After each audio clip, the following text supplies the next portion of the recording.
The toll from the fires racing across Northern California is climbing tonight. At least 15 people have died so far.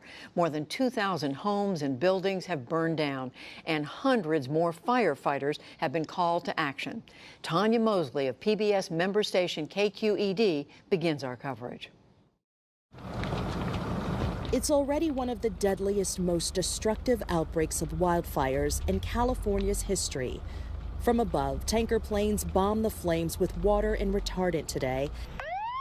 And on the ground, an army of firefighters hoped for help from cooler weather and lighter winds. The fires erupted Sunday night, and their speed and ferocity caught homeowners and officials off guard. The first 36 hours of these incidents were fairly unprecedented in California, right? To have this many fires burning in this way in such a condensed area with a big population was fairly unprecedented.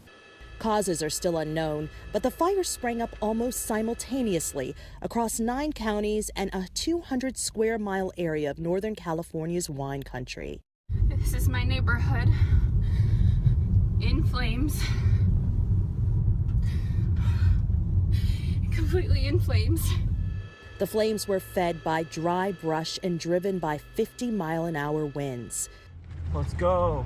Some people awoke to honking cars, their neighbors sounding the alarm as they fled without much more than they could carry. The city of Santa Rosa in Sonoma County was among the hardest hit.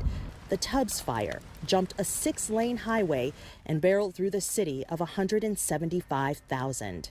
It left behind a charred shopping center and cars melted from the heat. We don't recognize the place, and we used to actually go over there and hang out, but I don't even know if we're gonna do that ever again. And it's just, I just hope we can all come back as a community and get together and help everybody. The flames struck at all ends of the economic spectrum, incinerating the city's Hilton Hotel, as well as homes in this mobile home park. Part of a high school was burned, and hospitals had to be evacuated. In nearby Napa County, the Atlas fire burned through the vineyards and wineries, the very heart of the region. And officials said this morning an elderly couple died in their home, unable to evacuate. Charles and Sarah Rippey, 198 years old, had recently celebrated their 75th wedding anniversary. Across the region, scores of others are still missing. Some who survived the onslaught have begun returning to their remains, whole neighborhoods reduced to ashes. Been here 25 years. It was a great neighborhood. It's going to be a lot of work getting it back. Our prayers are with you, and we will be with you every day until we put the fires out and stand with these families to rebuild these communities. In Sacramento today, Vice President Mike Pence pledged federal assistance. But state officials say California already has a backlog of federal disaster assistance. Napa County still hasn't received all the funding that they are due from the last natural disaster that we experienced. That's why it's incredibly important that Congress do its job and appropriate the funds. Meanwhile, fire officials say with so many fires burning, they're strained to the limit. We have folks on the fire line starting their 3rd shift right now that have not been relieved because there's folks not available to come in with so many fires in the area. And in Southern California, another fire is raging again. Today near Anaheim, 30 minutes south of Los Angeles. The 7,500-acre blaze has swallowed up homes and buildings. For the PBS NewsHour, I'm Tonya Mosely in Santa Rosa, California. Later, President Trump promised full federal support for the fire victims. He said, "We will be there for you." We turn now to Mark Ghilarducci. He is director of the California State Office of Emergency Services.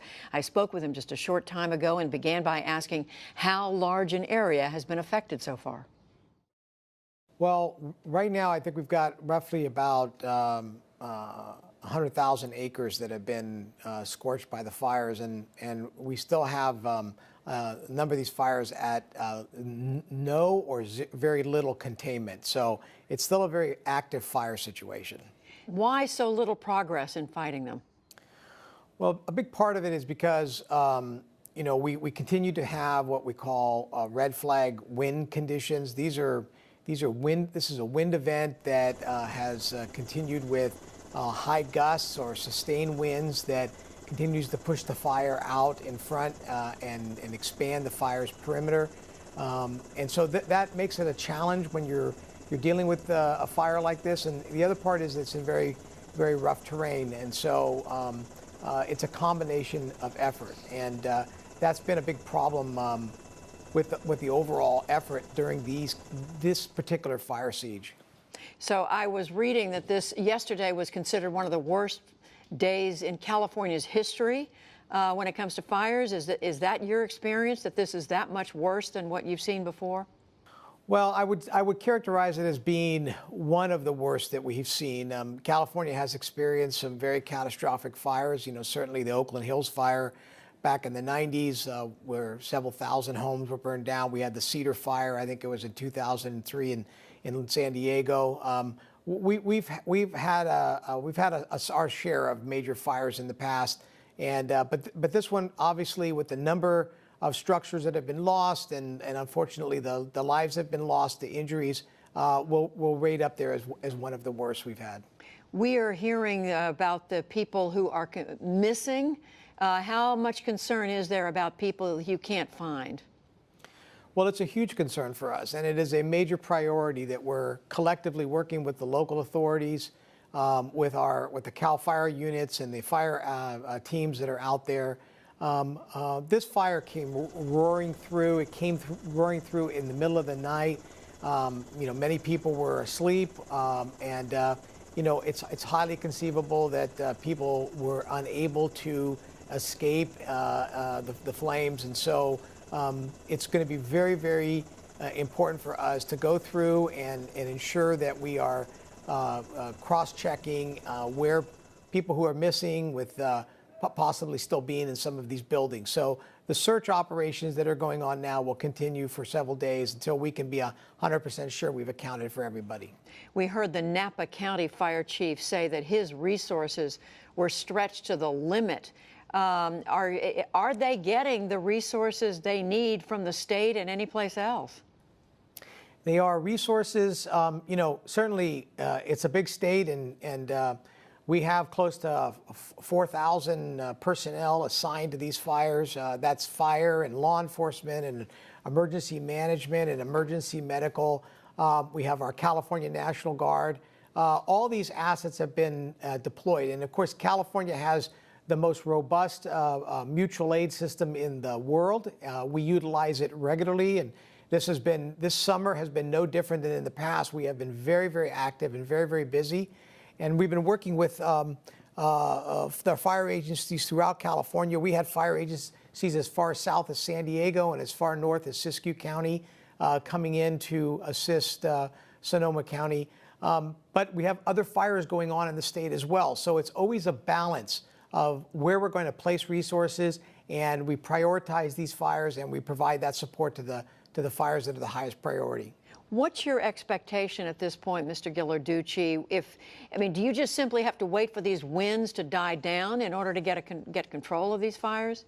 Well, no, we are actively, you know, we have hand crews and crews on the ground that are actively working to suppress the fires. We have, during the days, we have done a tremendous amount of air support. We have the 747, we have our large air tankers, we have retardant dropping aircraft. All of those are actively working on the fires, and they are having an effect.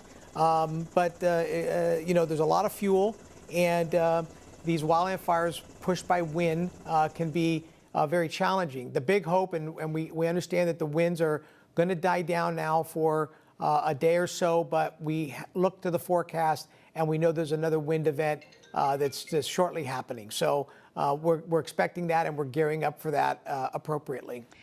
Mark Ghilarducci, the California Office of Emergency Services Director, and I'm sorry you've been having trouble with your earpiece, but thank you very much. I apologize for that. Thank you very much.